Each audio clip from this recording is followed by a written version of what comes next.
주님께서 사랑하시는 모든 형제 자매 여러분, 오늘 우리가 찬양했던 새 곡 아마 이렇게 느끼신 분들이 있을 겁니다. 첫 번째, 내 모든 삶의 행동 주 안에 주님 안에 있네. 많이 찬양했던 CCM 복음성가지. 이 찬양 나 알아. 찬양할 수 있어. 아마 그렇게 느끼셨고 찬양하셨을 겁니다. 근데 두 번째 찬양이었던 온 땅이여 주님을 경배하여라 라는 찬양은 이 어디서 듣도 보지도 못했던 이 찬양은 어디서 나온 것인가 하며 아마 그냥 그렇게 음만 읊조리며 아마 허밍으로 따라하지 않으셨을까라는 생각이 듭니다. 그리고 마지막에 찬양했던 그 찬송가. 찬송가지 우리가 많이 했던 몇십 년을 불러왔던 거잖아. 하나님을 찬양할 수 있어 하면서 아마 찬송가를 불렀을 것입니다. 근데 이것을 우리 오늘 어린 성도님들한테 한번 어린 성도님들은 이렇게 아마 느끼셨을 겁니다. 먼저 세 번째 꼭 찬송가는 나 한 번도 못 들어본 찬양인데 뭐지? 아마 했을 겁니다. 내 모든 삶의 행동 주 안에 저 찬양 이번 주간에 있었던 그 여름 성경 학교에서 내가 불렀던 찬양인데 아는 찬양인데 특별히 근데 두 번째 찬양 온 땅이여 주님을 찬양하는 저 찬송 우리가 제일 좋아하는 찬송인데 내가 단순히 여름 성경학교에서만 불렀던 게 아니라 막 오고 가면서 흥얼흥얼했던 그 찬양인데 아마 그렇게 생각했을 것입니다. 각자가 대변하는 각자가 은혜 받는 찬양이 아마 달랐다라고 얘기할 수 있겠죠. 내가 모르는 찬양은 사실 부르는 게 쉽지 않습니다. 하지만 반대로 내가 아는 찬양은 부르기가 어렵지 않죠. 더 나아가서 내가 흥얼흥얼했던 찬양은 단순히 따라 부르기 쉬운 것만이 아니라 가장 깊은 감동을 가지고 아마 찬양할 것입니다. 그게 우리의 모습입니다.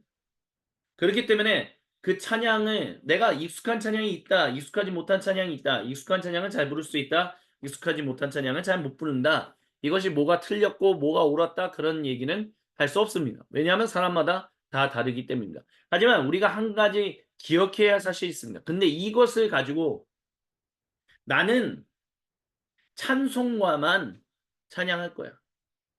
나는 복음성가만 찬양할 거야. 왜냐하면 찬송가만이 하나님을 찬양하는 거룩한 찬양, 하나님의 그 위대하심과 하나님을 향한 내 마음을 가장 대변할 수 있는 것이기 때문이야 라고 얘기한다면 그것은 틀린 반응이다 라고 할 것입니다. 왜냐하면 그런 사람들은 입을 싹 닫기 때문입니다. 그건 나이 많은 사람이나 나이 적은 사람이나 다를 바가 없습니다. 나이 많은 사람이 찬송가만이 하나님이 받으시기 합당하신 가장 하나님을 잘 대변하는 찬양이야 라고 한다면 그 사람들은 복음성가 심지어 30년 전에 나온 복음성가라 할지라도 입을 열지 않고 박수치지 않고 그냥 딴짓하면서 분명히 그 찬양을 인도하는 사람들은 보겠지만 마음은 어딘가로 딴 데로 가 있을 것입니다. 반대로 어린 친구들도 동일한 그런 경험을 할 것입니다.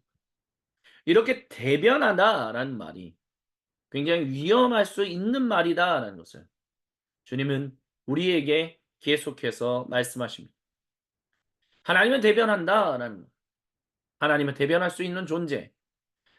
초대교회 때부터 주님의 몸된 교회 공동체는 항상 그분은 바로 예수님이시다라고 배겠습니다. 하지만 우리가 아까 전에 예배로의 부름이나 향심기도의 그 말씀에서 들었던 바와 같이 21세기에 이르기까지 유대인들은 하나님을 대변하는 사람은 모세다라고 얘기합니다. 왜냐하면 모세의 오경을 기록했던 사람이기 때문에 고대 이스라엘 민족을 이끌어냈던 사람이기 때문에 즉 오늘날의 이스라엘 왕국 이스라엘이라는 나라가 존재할 수 있게 처음 지도자가 되었던 사람이 바로 모세이기 때문이다라고 말한다라는 것입니다.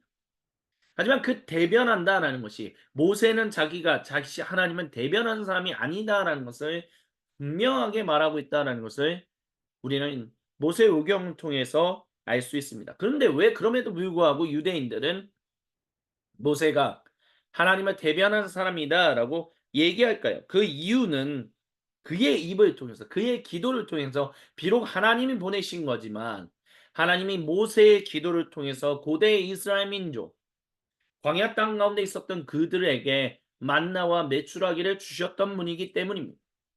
즉 만나가 모세로 하여금 하나님을 대변하는 존재로 인식하게끔 만들었다라는 것입니다. 단순히 먹는 음식이다라고 얘기할 수 있겠지만 먹는 음식뿐만이 아니라 바로 나의 삶의 어떤 가장 기본적인 것을 해결해 주는 사람, 나의 그 깊은 욕망을 해결해 주는 사람, 그 사람이 바로 하나님을 대변하는 사람이다라고 우리는 생각한다라는 것입니다. 근데 그것은 단순히 생각을 넘어서 우리는 그것을 가지고 하나님과 그 사람을, 하나님과 또 다른 존재를 동급으로 놓고 살아가는 그런 우상 숭배를 버린다라는 것입니다. 그것은요, 우리가 주님이 우리를 위하여 살리시기 위하여 우리를 위하여 죽으시고 부활하셨다라고 얘기하는 그 성례전에도 마찬가지로 적용이 됩니다. 종교개혁이 일어났을 때, 즉 주 16세기에 종교개혁이 일어났을 당시에 종교개혁을 일으켰던 사람들은 가톨릭 교회의 사제들이 빵은 비록 나눠주지만 주님의 보혈을 나눠주지 않는 그 모습을 보며 그것을 그렇게 하지 않는 이유는 이 빵과 이 잔이 실제로 예수님의 몸과 보혈이 되었다라고 하는 그 화채설, 우리가 보통 화채설이라고 얘기하는 그것을 가지고 있었기 때문에 포도주를 나눠주지 않는 것에 대해서 주님의 말씀을 자국어로 모국어로 듣지 못하게 만드는 것에 분개해서 종교개혁을 일으켰습니다. 마틴 루터 같은 경우는 결국 종교개혁이 일어날 수밖에 없었던 이유는 교회가 주님의 몸과 보혈, 성례전을 나누고 주님의 말씀을 전하는 것을 마치 이것은 거룩한 언어이기 때문에 라틴어가 아닌 다른 언어로 주님의 말씀을 증거할 수는 없어 라고 얘기했던 겁니다. 이 빵과 이 잔은 실제로 예수님의 몸과 보혈이 되었기 때문에 사제가 그렇게 기도했을 때, 축성 기도했을 때 실제로 그렇게 변했기 때문에 그것을 흘려서 예수님의 몸을 더럽히는, 예수님의 보혈을 더럽히는 일을 일어나서는 안 되기 때문에 포도주를 나눠주지 않는 일련의 모든 행동들이 바로 하나님과 언어를, 하나님과 성만찬을 동급으로 여기는 그런 우상 숭배하는 우를 범하고 있음으로 말미암아 결국에는 종교개혁은 일어날 수밖에 없었다라고 마틴 루터는 이야기했다는 것입니다. 그리고 그 뒤에 마틴 루터나 그 이후에 나왔던 칼민이나 뭐 또는 쯔잉글리나 종교개혁자들 사이에서도 성만찬 때 실제로 주님의 사제가 그 빵과 잔을 위해서 기도할 때 실제로 어떤 일이 일어났냐라고 했었을 때 마틴 루터 같은 경우는 주님이 그 장소에 임재하신다라는 공제서를 얘기한 반면 즈빙글리 같은 경우는 상징이다 라고 얘기하며 결국 그것을 지켜도 되고 그것을 굳이 지키지 않아도 된다 라는 식의 인식으로 그런 또 종교개혁자들 간에 어떤 논쟁과 또는 싸움이 있었다는 것을 우리는 기억하게 됩니다. 아니 기억해야만 합니다. 그렇기 때문에 우리는 어떤 것이 꼭 주님을 대변하는 것이다 라고 얘기하는 그 순간 얼마나 편협해질 수 있는지, 얼마나 우리가 좁은 존재, 생각도 좁아지고 마음도 좁아지고 모든 것이 다 좁아질 수 있는 존재가 우리라는 것은 반드시 잊지 말아야 할 것입니다. 그런 모습이 바로 바로 예수님이 말씀하셨던 육은 아무데도 쓸모가 없다.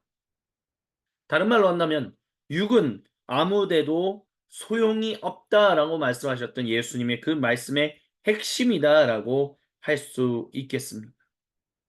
왜요? 여기서 말하는 육, 그러니까 육체라고 하는 이 육체. 이 육체가 결국에는 썩어 없어질 것이니까, 사라지게 될 것이니까, 육체의 모든 것들은 필요 없구나. 그 모든 것들을 버려야지. 그것들에 대해서, 그래서 오직 중요한 것은 영혼만이야.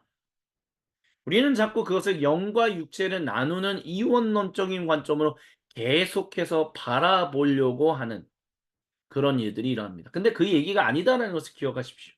왜냐하면 그 앞에 있는 영원한 생명의 말씀이라는 그 말씀, 즉 내 살을 먹고 내 피를 먹는 사람만이 영원히 살 수 있다라고 말씀하시는 그 이야기가 그 이야기를 하셨던 예수님의 말씀에 제자들이 이 말씀이 도대체 어려우니 못 이해하겠다. 그 말씀 가운데서 하는 얘기이기 때문에 그래요. 그렇기 때문에 육체는 중요한 거 아무것도 아니고 영혼만 중요한 거다가 아니라 예수님의 하신 말씀에 바탕을 두고 있다는 거예요. 근데 예수님이 이 말씀, 내 육체를 먹고 내 보혈을 먹어야 한다라고 하는 것을 무엇과 비교하고 있습니까? 유대인들에게 이 말씀을 전하시면서 무엇과 누구와 어떤 사건과 비교하고 있느냐 했을 때 바로 하나님께서 모세의 기도를 통하여 고대 광야 땅에서 행진하고 있었던 또는 방황하고 있었던 고대 이스라엘 백성에게 만나와 메추라기를 주셨던 그것과 비교하고 있다는 것입니다. 즉 신명기에서 그들이 만나와 메추라기를 먹음으로 그래서 그들의 옷이 헤어지지 않게 함으로 말미암아 신명기에서 하시는 말씀이거든요. 모세가 마지막 설교를 고대 이스라엘 백성들에게 하는 것이거든요. 우리가 광야 땅에서 40년 동안 헤맸던 이유, 그래서 1세대 그 모든 사람들이 여호수아 갈렙을 제외하고 나도 가나안 땅으로 들어가지 못하는 이유. 하지만 그럼에도 불구하고 우리가 광야에 있었던 이유, 광야에 있는 동안 하나님은 우리를 돌보시고 우리를 사랑하셨다라는, 우리에게 먹을 것을 풍족하게 주신 분이다라는. 그래서 우리가 먹는 것 때문에 우리가 가지고 있는 것을 주변 민족에게 팔아서 우리가 빈털터리가 되지 않도록 하나님은 때때로 시시때때로 우리에게 먹을 것을 줘서 우리가 가지고 있는 모든 것들을, 즉 이집트에서 가지고 온 것을 하나도 잃지 않게 하셨다라고 모세는 얘기한다는 거예요. 근데 신명기 8장 15절부터 18절에 뭐라고 얘기하냐면 근데 그것이 여러분의 수고와 여러분의 노력과 여러분이 뭔가 잘났기 때문에 그랬을 것이다라고 생각하지 마십시오. 그런 생각들이, 즉 나도 그런 생각을 가지고 있었던 존재이기, 무의식적으로 하나님이 주신 것들에 대해서 항상 감사하고 하나님께 영광을 올려드리는 것이 아니라 하나님을 놓치고 나도 모르게 내 이야기를 꺼내고 내 생각을 꺼내고 내 액션을, 내 행동을 꺼냄으로 말미암아 결국에는 하나님께서 행하시는 일들을 그것이 온전하게 전해지지 못하게 내가 방해를 했기 때문에 모세인 나조차도 들어가지 못하고 1세대 그리스도인 그 이스라엘 민족도 들어가지 못한다라고 얘기했다라는 것입니다. 근데 그것과 비교해서 근데 예수님은 뭘 얘기하시는 거예요? 그러므로 인해서 모세가 2세대 그리고 이후의 이스라엘 민족은 하나님이 주셨다는, 하나님이 우리를 복되게 하신다는 것, 하나님이 우리를 책임지신다는 것을 잊지 마십시오라고 얘기했지만 주 1세기 유대인들에게 이르기까지 고대 이스라엘 민족은 계속해서 하나님이 우리를 돌보고 계셔. 하나님의 대변한 존재들, 여러 가지 다양한 하나님이 주시는 것을 있는 그대로 받아들이지 못하고 계속해서 하나님을 온전히 대변하는, 하나님을 온전히 나타내는 그런 백성의 삶을 살아가지 못했다라는, 만나를 주었는데도, 매출하기 주었는데도, 그 교훈을 주었는데도 불구하고 고대 이스라엘 백성은 결국에는 실패했고 유대인들도 허무한 데에 굴복하고 있다라는 것을 예수님은 말씀하고 계시다는, 그게 사람이다라는, 하나님을 대변할 수 있는 사람이 단 한 명도 없다는. 그렇기 때문에 오직 하나님을 대변할 수 있는 존재. 하나님이 누구신지 하나님과 온전한 관계를 맺을 수 있도록 할 수 있는 존재는 오직 누구다? 사도 요한은 그분이 바로 예수님이다라고. 예수님이 먼저 내 몸과 내 보혈을 먹고 마셔라. 그리야만 너희가 살 것이다. 영원히 살 것이다. 라고 말씀하셨다라고 그의 복음서에 기록했다라는 것입니다. 그렇기 때문에 63절에 육은 아무데도 소용이 없다라고 말하는 것은 육체를 가지고 있는 모든 삶은 아무런 필요가 없는 거야를 얘기하는 것이 아니라 그렇게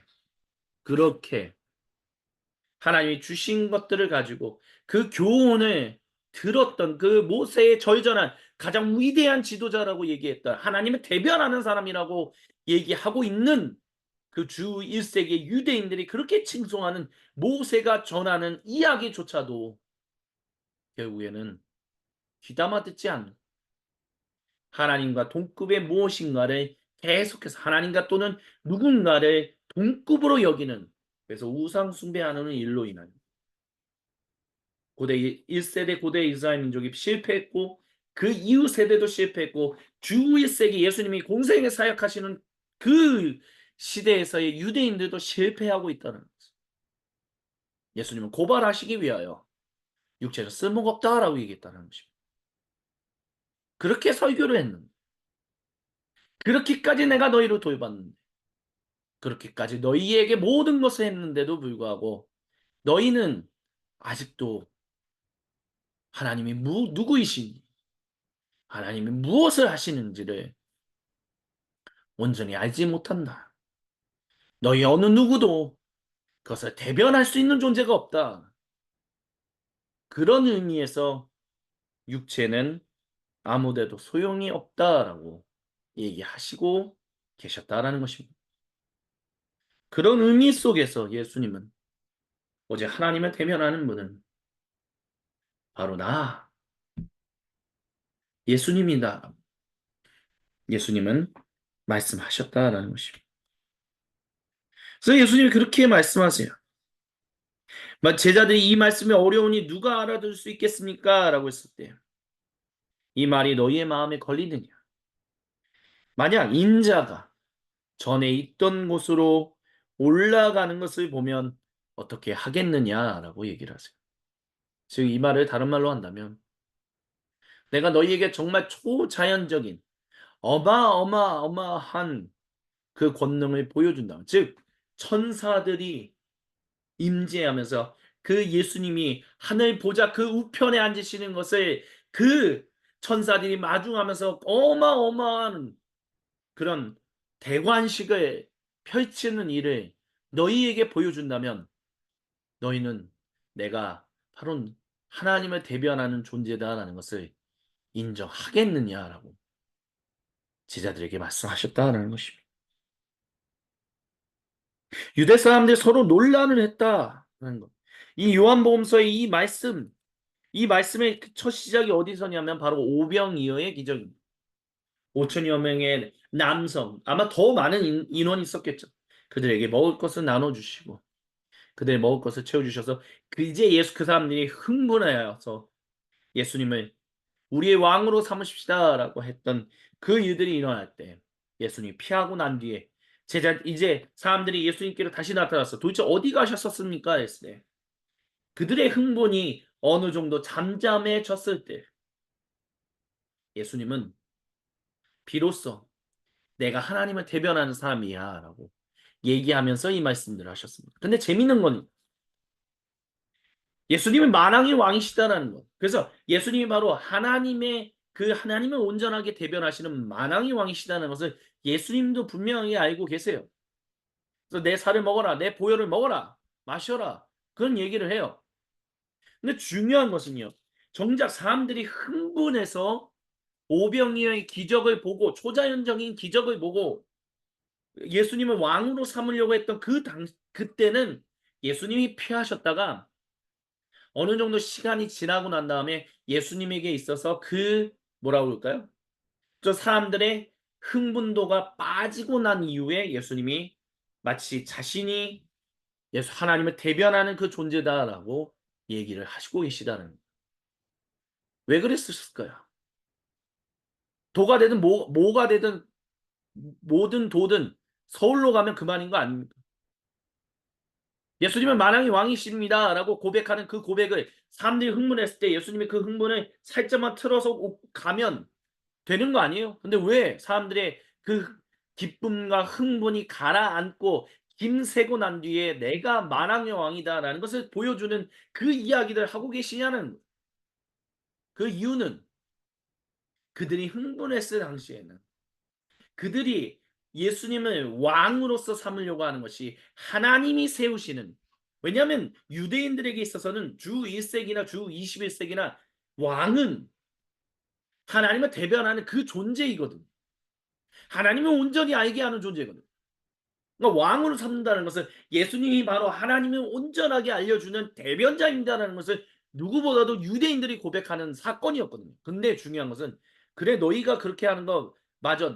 내가 하나님을 대변하는 존재다는 것을 너희가 믿음으로 고백하는 거야. 나를 왕으로 세우려는 거 그런 거야. 근데 너희가 왕으로 세우려고 하는 그 사건은 하나님이 너희에게 찾아오시는, 하나님이 너희를 살리시려고 하는, 하나님이 모든 사람과 온 창조 세계를 구속하고자 하시는 그 모습을 대변하는 존재로서의 왕이 아니기 때문에 너희가 지금 흥분해서 왕으로 삼으려고 하는 그것은 내가 피한다라고 하면서 예수님 피하시고 나신 이후에 김이 다 빠진 사람들에게, 왜 그런 거잖아. 김 빠진 콜라가 맛 없는 것처럼, 그 김 빠진 콜라처럼 사람들이 김이 확 새고 난 뒤에 야 내가 진짜 너희의 살리는 왕이야. 내가 바로 하나님을 대변하는 존재야. 라는 것을 얘기하고 계시다라는 것입니다.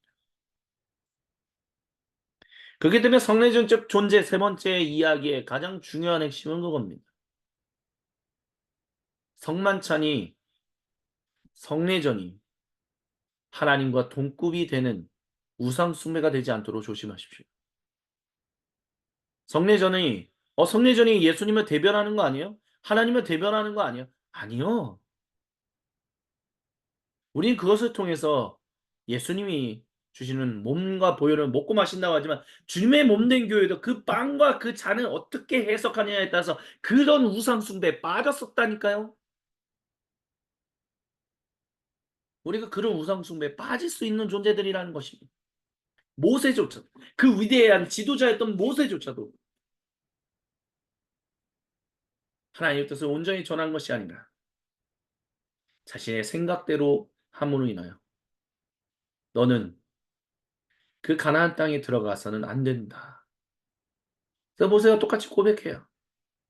내가 지도자, 하나님을 대변하는 존재가 아니라 나도 여러분과 같이 하나님을 추구하는, 하나님을 사랑하는 존재입니다.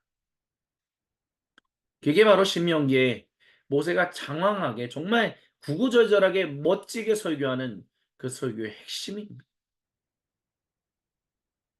하나님을 대변하는 존재는 그 어디에도 있을 수 없습니다.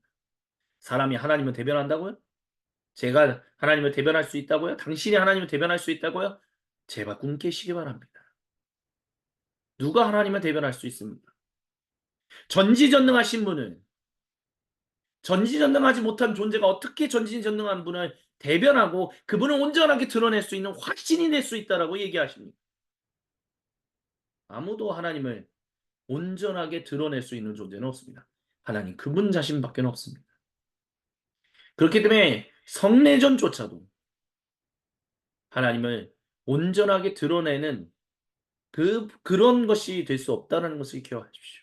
다만 우리는 예수님이 그것을 먹고 마시며 나를 기억하라고 말씀하셨기 때문에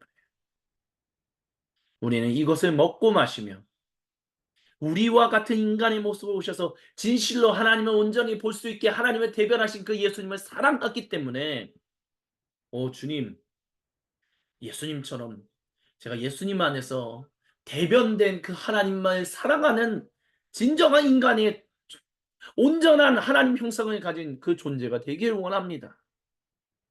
야, 비록 내가 하나님의 형상을 회복한다 할지라도 성령 하나님의 충만한 인재 속에 있는다 할지라도 나는 창조 때부터가 전지전능한 존재가 아니기 때문에 하나님을 대변할 수 있는 존재는 되지 않지만 내가 하나님만을 사랑하는 존재가 되길 원합니다라고 우리는 믿음으로 고백하며 성례전 앞으로 나아갈 수 있어야 합니다. 성례전적인 존재가 되도록 우리는 그것을 소망하며 나아가야만 합니다.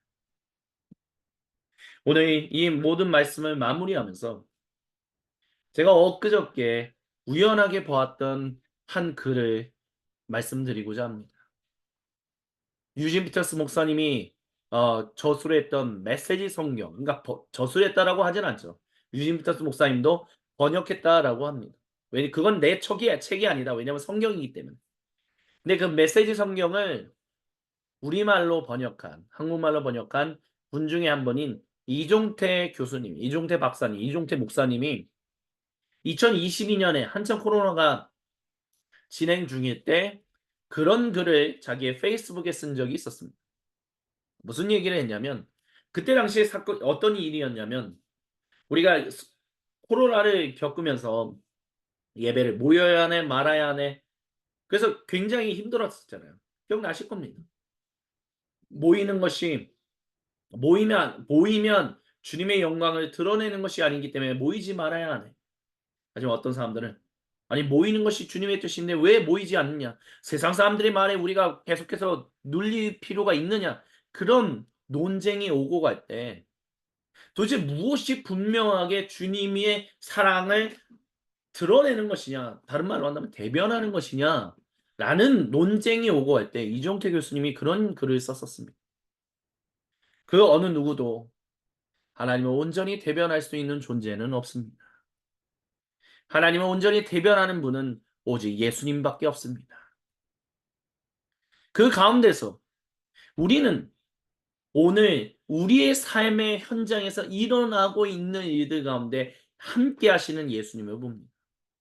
물론 우리는 아직 눈이 완벽하지 않아서 분명하게 보지는 못합니다.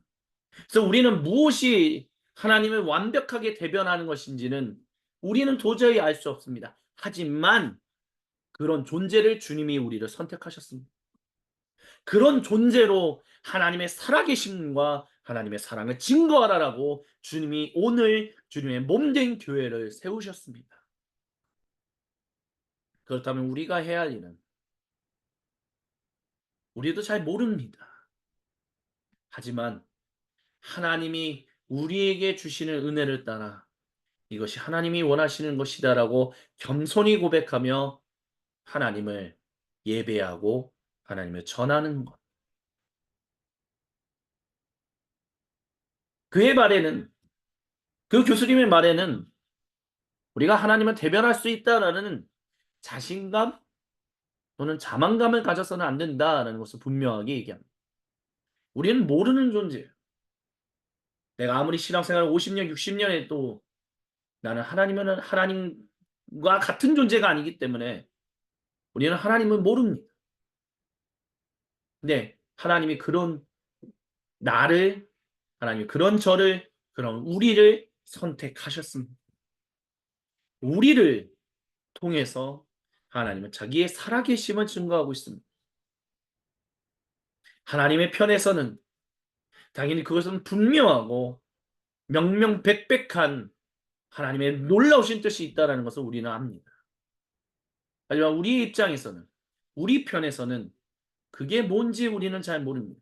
하지만 하나님이 우리를 선택하셨기에 하나님이 우리를 먼저 사랑하셔서 모든 이들을 사랑하기를 그것을 전하고 계시기에 우리는 겸손하게 그 길을 걸어가는 것이다.